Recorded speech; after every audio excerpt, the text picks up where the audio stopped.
Hebrews 4:16. KJV.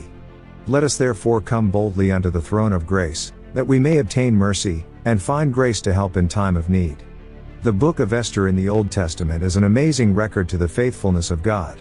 Yet, God is not mentioned once. Esther, a Hebrew woman originally named Hadassah, meaning prosperity, joy, myrtle, or bride, only to be called Esther, meaning star, as she becomes the chosen bride of the king of Persia.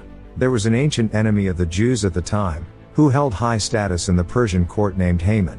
Haman conceives a plan to obliterate the Jewish people.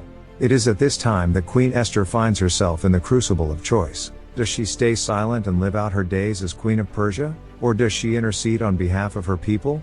Herein brings us to today's verse. The monarchical culture of the time of Esther includes the rule that no one approach the king without royal approval, by threat of death, if transgressed. Esther's choice is inspired by her love of her people, and the encouragement of her uncle Mordecai. As Mordecai says to Esther regarding the dilemma to intercede on behalf of her people, she may have been born for such a time as this, even to risk execution, or to do nothing and allow God's people to be destroyed.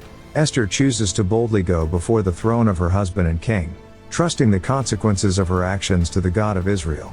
If you know the story, you know she finds mercy and grace in her time of need. This is a microcosm of how the believer is to approach the throne of glory.